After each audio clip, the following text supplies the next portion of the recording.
Good evening and welcome to the Monday, October 7th Rules Committee meeting. Ready to declare a quorum. All right. Do we have any sign-ups for citizens' comments? Okay. Do we do. All right, we'll keep on moving. Approval of the minutes for the regular meeting of August 5th, 2013. Move approval. Second. Okay, it's been moved and seconded. All those in favor? Aye. Okay. Item 4, revisions of the City Council rules. I think we've all had a opportunity to review them. Are there any questions or comments? Okay. Okay, thank you. Alderman Grover? Thank you, Mr. Chair. I had a couple comments. One was a typo in section, I think, 5.1 it was. Sorry, yeah, 5.1, the mayor shall have the sole right and power with the advice. It's A-D-V-I-C-E, not as written, A-D-V-I-S-E. Okay. We need the noun, not the verb.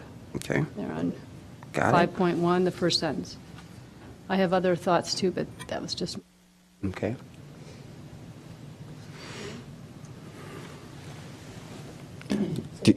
Are you going to keep going? Okay. Alderman Rainey? Yeah, I'm not able to bring this up right at this moment on Do you want a my, hard copy? iPad, but I know, I remember it. Okay. In the section regarding times of meetings. What section are you Oh, on? there's, I don't know. I can't Okay. pull it up. There's a reference to what time Administration Public Works meets, and maybe a discussion about whether or not we should change the time of P&D. Right? I'm going to suggest, or just ask people, what is your opinion about AMPW meeting at 6 instead of 5:45, and not change P&D? See, it's getting an overwhelming supportive response. I move that we change the Okay. time for AMPW to 6 o'clock and not change P&D. Okay. It's been moved. Is there a second? I would second it. It's been properly moved and seconded. So that's item 9.4 to change Administrative and Public Works from 5:45 to 6 p.m. And could I? I was going The reason, I mean, the reason we were thinking about changing P&D is because of the gap of time. And I think it's easier for people to get here at 6, and then the gap of time would be taken care of by moving it up. So that's Understood. Alderman, Alderman Rainey, in addition, I think that because sometimes we finish very quickly with AP&W, and it would seem to me that we would have the wording like we changed for the council meeting, that P&D would start immediately after AP&W finishes, and then that way we take 5 minutes and then we start up. And so if we finished at a quarter of 7, then we wouldn't have to wait till 7:15, because we often finish early. The only problem I have with that is that I think people ought to be able to count on us starting at a given time. I know that's not always possible for the council meeting, but I think for those two committee meetings, people ought to be able to rely. And, you know, every now and then some big issues come to P&D, and people need to know that if they come here at 7:15, they will not be late for a meeting. They might be early for it, but they won't be late for it. we have a comment from Mayor Tisdall. It would seem to me that if we said 7 o'clock for P&D, then people could count on not having to get here before 7, so they wouldn't miss anything, and it would be less likely that we would be waiting long periods of time. So we could do that and do what you suggested, Alderman Rainey, and start ANPW at 6, and then I think we would solve most of the long gap problem. Could I make one other argument? in Yes. favor of not doing that. Oh, And that no, would not if you're be- not going to agree.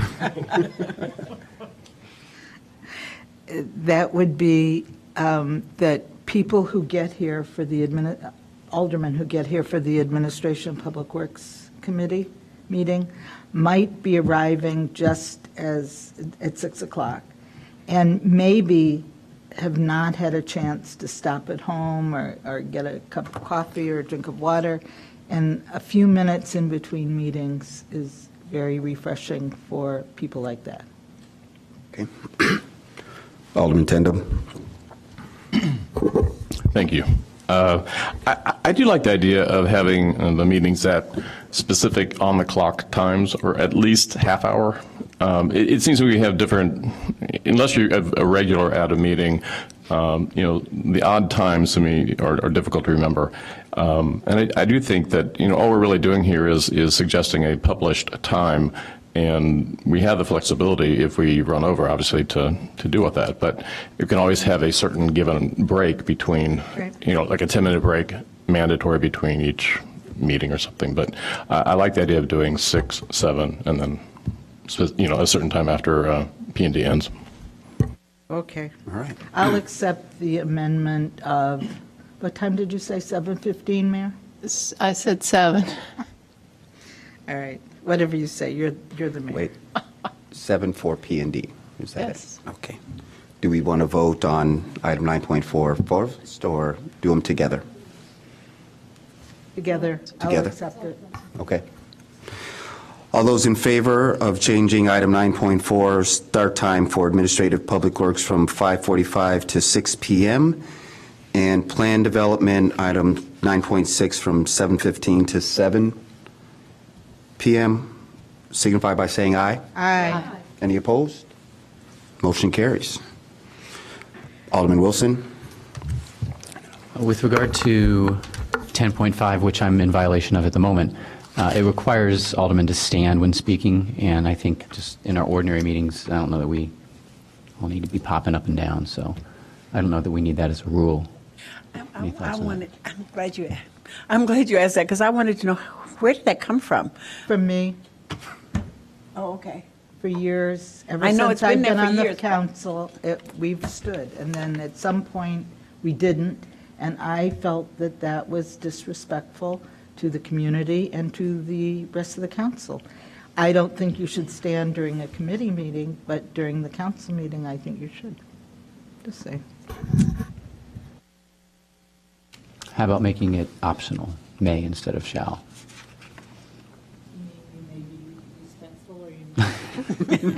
Exactly. Alderman Grover? Uh, With the option. Seeing no comments? Do you Well, want to? I didn't realize that we were looking at it in terms of respect, and I certainly can appreciate that. I hear you, but I didn't see it as being disrespectful. I just wondered where it came from, and I know that it has been in force ever since I came on the council, and struggle as I may, I do get up to stand. But I just wondered, and, I think that we can be respectful even in our speech and how we approach and treat each other as well. So if you have the option, it's fine with me. I don't really care. The point was, when people stand, they tend to be more, more respectful, I guess. Okay. So I move that we Motion. revise 10.5 to be optional, so change shall to may. Is there a second? Second. Okay. All those in favor of the motion signify by saying aye. Aye. Any opposed? Aye. Okay, the ayes have it. There was, I guess, a part 2 to that. 10.2 Okay. requires an alderman to sit down if the alderman calls, or if the mayor calls the speaker to order. So it seems to me, standing or not, if the mayor calls someone to order, they should cease speaking as opposed to just sit down. absolutely. Yes. Sit down and keep talking. Yeah. Now, that is Yeah. disrespectful. That would be, yeah, exactly. Now we're talking disrespect.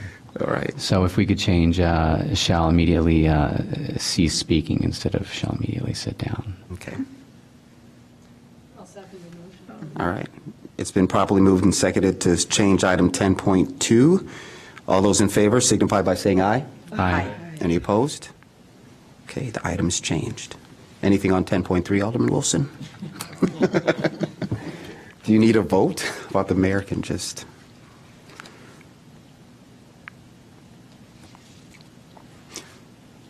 Alderman Grover? Thank you, Mr. Chair. It appears that our efforts to make the word chairmanship gender neutral escaped paragraphs 9.7 and 9.8. Okay. There are ways, I think, to, everywhere else in the rules, it refers to a committee chair, not a chairman. Okay. So as to those two paragraphs, there's a, I think, to remove, it would be committee chair. Okay. I don't think we need a vote for that, but we can just make that 9.7 edit. and 9.8. Okay. Right, and then under citizen participation, that's section 6. 6.2 is what governs our citizen comment, and I presume it's related to only the city council meetings. 6.1 refers to committees and committee citizen comment. It's not clear from 6.2, and maybe I'm wrong, that that applies only to city council meetings. And then Our corporate counsel here with us this evening to address those questions. Good evening. is there a way to add something to that paragraph to make it clear that it, Chairman Braithwaite, members of the committee, Grant for our corporation council.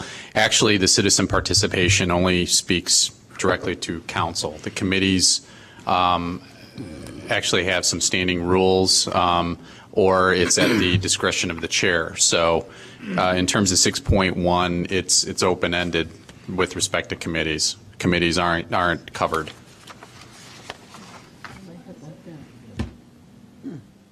committees are not covered by By these our rules. normal formal rules for citizen comment. Does 6.1 make sense there then? About how a There is, committee if the intent is to set specific time limits for citizen comment at committees, then obviously 6.1 does not do that. It's a discretion of the chair generally. Yes. All right. And my another question for 6.5, and it's making the sentence read, I think, more clearly. It says, during periods of citizen participation, comments from aldermen shall be limited to requests for information, comma, referrals to the appropriate committee, comma, or it should say referrals to the city manager for response, I think. Because that phrase standing alone, during periods of citizen participation, comments from aldermen shall be limited to the city manager for response. Sure. That, So referral to the city manager for responses, I think, makes it a better sentence. very well. Do we need a motion to do that, or is that I can take the appropriate direction. a language fix? Okay. Okay, As to 6.5, I shall incorporate that language. Okay. thank you. Thank you, Mr. Farrar. Any other questions? All right. I just want to go quickly back to item 10.3. And in 10.3, it reads, disorderly manner. I understand our council meetings, but then it also states, or standing committee, where the mayor typically isn't present. So do we need to add committee chair as it relates to the committee meetings? It would seem so. Okay. And then my other question is, what was the thought behind the vote? I'm thinking if the mayor, the last sentence says that the meeting by 2/3 vote by alderman present. I would be fine by striking that line. Wait a minute. Expelled. You might not with all mayors. I mean, I appreciate that you might if I did it, but I think it would be wise to leave it in. Okay. Yeah, I don't think it should come out. All right. So it stays. Any other questions, comments? All right. Do we want, I don't think we should accept it yet, then. Do we want to pass it to the next meeting, or do we want to accept it with the amendments? What's your pleasure? Let's accept it as Okay. amended. Alderman Rainey? Chair, do you think that we should do an omnibus passage of all the things that we've passed, or are we clear that we've passed everything that we've been presented with? I'm clear and would accept Okay. the motion. I'll move that we accept as amended. Council rules. Okay, council rules. Council rules, yeah. All right. Is there a second? All those in favor? Aye. Wonderful. Moving on, we have a report from staff on neighborhood social media sites. Of Erica Storley and Commander Parrott from Evanston Police Department.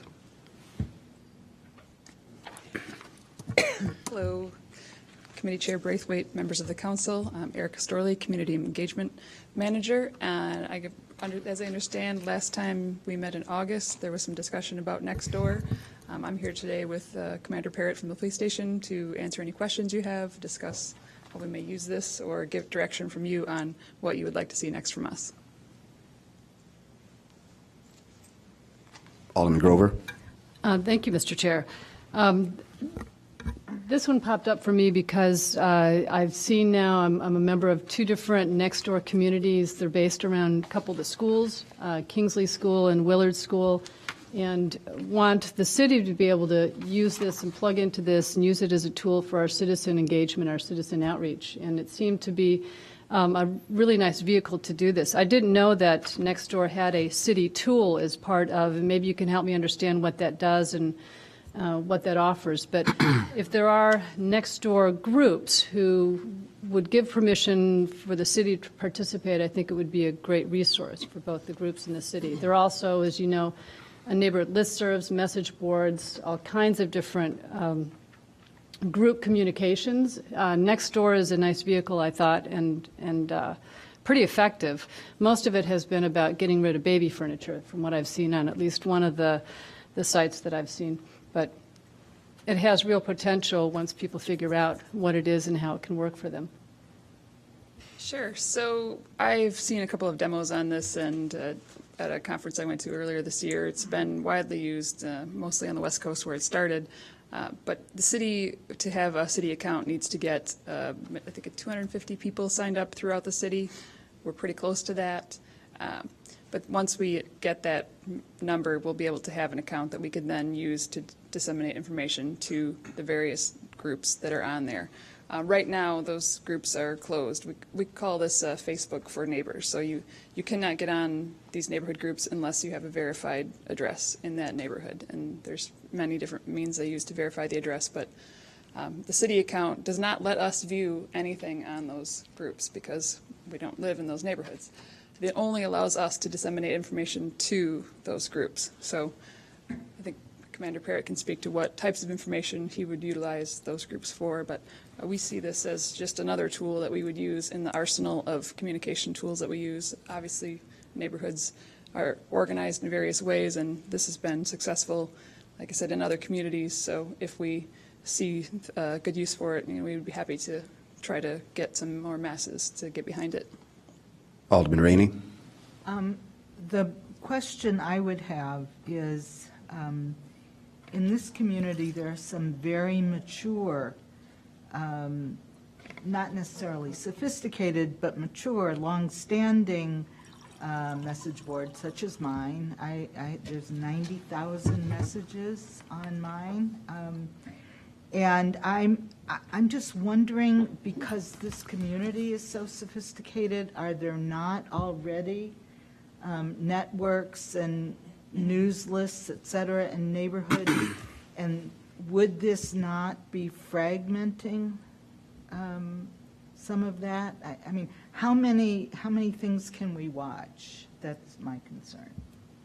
I mean, within my ward alone, I know about 5 different lists that are going, which are great. I love it, but I'm just thinking one more. That's a valid concern for our division as community engagement, because there is so much. How do you know when so much is too much, and how can you keep up with it once it gets to a point where there's this much? So that's where we'll take direction from you to see if it's something that you want us to use. And but there is certainly a loyal base of people who find this particular means of communication to be effective for them, similar to other things that we've used. And it's something that is kind of new, so it's possible that 5 years from now this could be the standby. But right now it's just a very small player in a field of many ways that neighbors communicate. Does it require identification to post? In other words, when you see a post from somebody giving information, is there a name or an address associated with it? It definitely requires you to be a verified member of the neighborhood, whether you put your full name on there. I couldn't speak to that. Maybe somebody like Alderman Grover could speak to that. I don't know how I ended up on these two next door communities. It came to me, the invitation, it might have been through like the school directory that I was identified, or what you do is you invite other people into the community. So maybe that's how it happened, is that I just got invited in and then looped into it, and for both of these school communities. And I kind of saw it as not supplanting or getting in the way of other inputs, just it was an additional way of getting information. And like I said, there seemed to be a small group of people who rely quite heavily on this, and others who like the daily listservs better. So it's all about finding people where they are. I think it's just another mode. Alderman Holmes, followed by Alderman Tindem. Well, for one who is not into any of this. Oh, right. No, and I'm real serious about that. I think that I just don't want us to ever lose sight that there is a small number of people still in the community who does not use any of this. And I begin to worry about the city in terms of how we get information out to make sure that we're not leaving out, some of our citizens, especially if this becomes the only way that we are disseminating information. So I just want us to keep that in mind. And when Alderman Grover was just talking, I just realized that I've been getting information from Kingsley School. And I wondered, where in the heaven's name, why are they sending me this stuff? So somebody must have invited me in, because I get emails from them with lots of information on it. It's good stuff. I looked Yeah, it through is good today's, stuff, but yeah.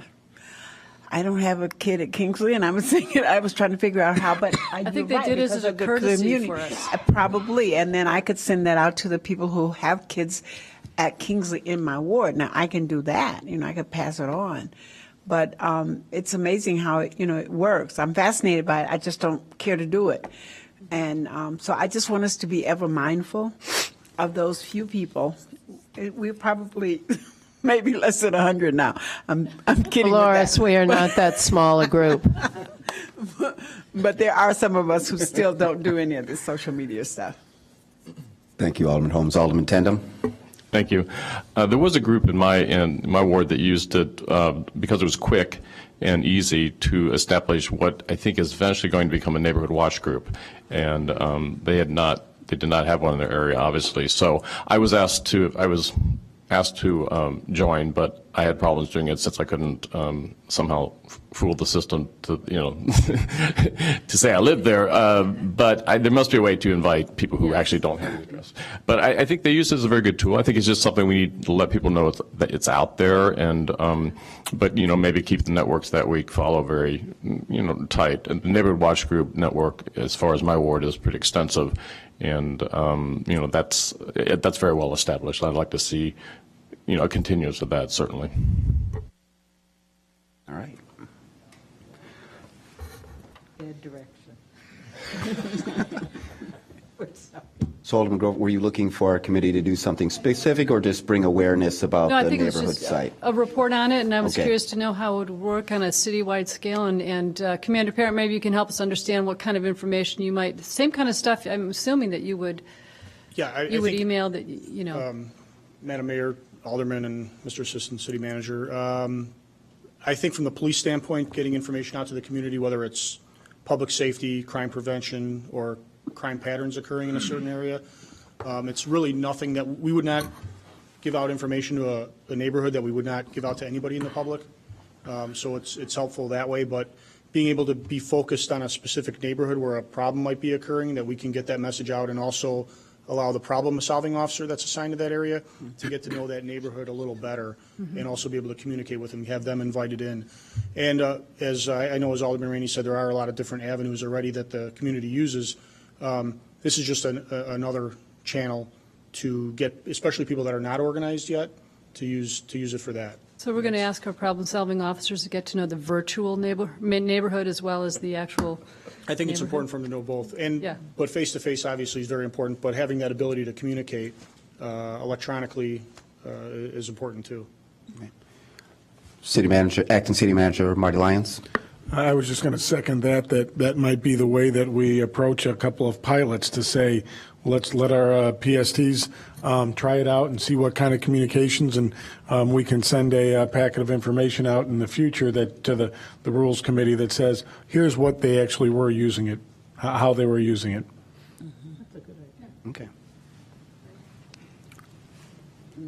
Right. Well, some of the neighborhoods, I know, like the Fireman Park neighbors, they have their own little thing that they send out to all of the neighbors who have signed up for that, and I know the PTS officers are on that.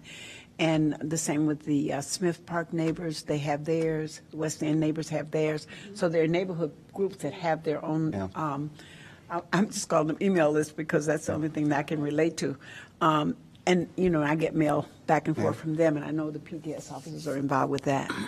The interesting thing about the Nextdoor is that it's also an app on a smartphone or a tablet, so you can, straight from your phone, instead of going through a listserv, you can just go straight from your app and put out notices and alerts, and I thought I would.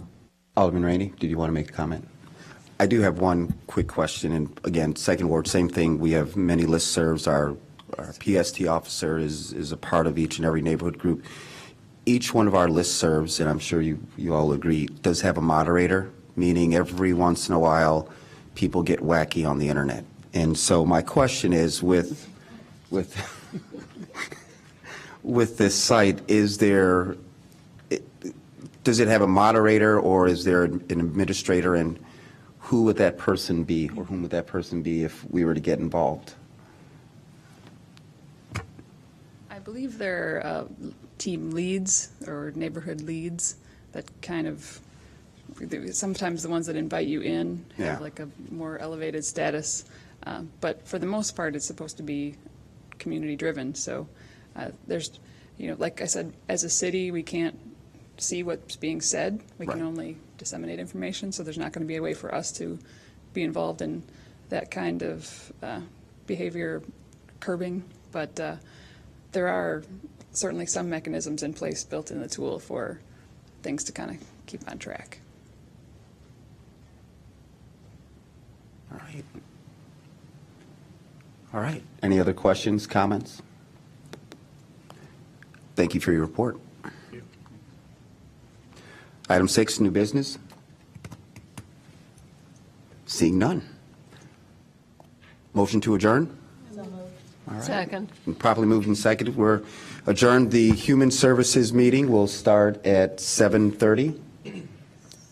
Is it 7? I thought it was 7. 7? I saw the agenda. All right. Oh, well, Human Service will start at 7. Hold on just a minute. I'm I pulling thought it the up. agenda said 7:30. It's 7:30, yeah. Okay. Maybe we should have changed that in the Yeah, I was going to say, maybe that's one of the things that we should. We're not officially adjourned. I mean, we can quickly do it. Make the change. I think it should follow, I think they should start immediately following the Rules Committee. I mean, those lap times, I think, are, you know, Brutal. Unless we don't have rules. and well, if we don't have rules, then it's supposed to start at 6. No, 7. 7. Yeah. Okay. Well, we don't have staff here, so, I mean, Marty, do you want to make the, I'll keep that in my notes. okay. That was, So, Well, we do have back Staff. on Darlene is page, sitting right here. oh, okay. Just so, No, I mean, just so we don't be disrespectful. Jesus. it's 9:20.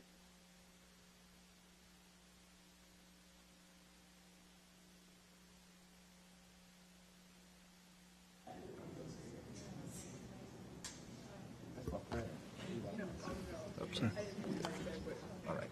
Ready? I'm ready if I have just a note for it. Okay. Go ahead. Members of the committee, Chair Braithwaite, Order. Not yet. We're Oh. dealing with this one item, and then we'll adjourn. At the present time, the Human Services Committee may convene on the first Monday of each month upon the call of the chair. So we have nothing right now, as you would right below it. Planning 9.6 starts at 7:15, which we've just changed, and A&PW right above it at 5:45, which we just changed. But there is absolutely no reference to time or even the actual, that it is a meeting that will happen every Monday. I mean, every the first Monday. It says it may convene. So I guess my point is anything you say now will be more restrictive than what you have. Because we have nothing. Because if we don't have an agenda, we don't meet. I'm not sure we need a Alderman fixed time. Grover. I'm not sure we need a fixed time for human services. If there is no, however, Alderman Grover, if there is no Rules Committee, there should be a stated time for a Human Services Committee. I think that time should be 7 o'clock rather than 7:30. Okay. Yes. Can we have that in the form of a motion? Motion? So moved. All right, it's been properly moved. All those in favor of making, just a point of clarification. So Alderman Holmes, would you like to repeat the motion, and then we'll vote on it if there are... If there is no, I would move that if there is no Rules Committee meeting on the first Monday of the month, that the Human Services Committee will begin at 7 p.m. Why not 6? So it would be same as rules, if there's no rules. Why not 6? Oh, I think could we do that? I would love that. Alderman Rainey, followed by Alderman Wilson. The motion, I believe, needs to read that the Rules Committee starts at a certain time, whichever time we decide on, 6 o'clock, and the Human Services Committee follows that meeting, with the exception of it starts at 7 o'clock if there is no Rules Committee. That all has to be in the motion, I think, Okay. right? I mean, because, Well, can I try it again? yes, do it again. Then Oh, yeah, or 6. I would move that the Rules Committee,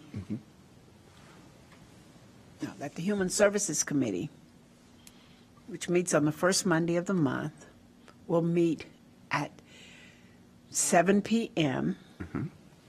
Following the Rules Committee, unless there is no Rules Committee, and then it will meet at 6 p.m. Okay, that's good. Is Second. that it? Okay. Well- Alderman Wilson? I understand, but I guess the way it is now, it allows the chair to put it at whatever time on any given month that they want to. So it's sort of, there's more flexibility as it is now than if you set all those times out. Does that make sense?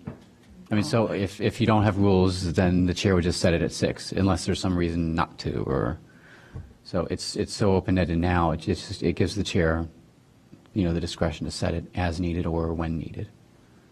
Oh, okay. So Do you I'm not wanna on the committee, so withdraw? it makes no difference to me, but it just seems that if the chair of that committee wanted to have that flexibility, they would have that. Alderman Holmes, would you like to withdraw the motion or vote on the motion? Well, for me, it doesn't matter. I mean, because we have, the chairs rotate anyway, but I will withdraw the motion and go with where we are. All right. So before we adjourn the meeting, it's been noticed that our Human Services meeting is at 7:30. Right, and we'll have to make sure that we change that. I'll be sure to talk with the staff person to let Assistant City Manager McRae know that we would like for it to start at 7 o'clock rather than 7:30, Understood. when Okay. they're posting it. Understood. Because All it right. is noticed at 7:30, so we can't start until then. Okay.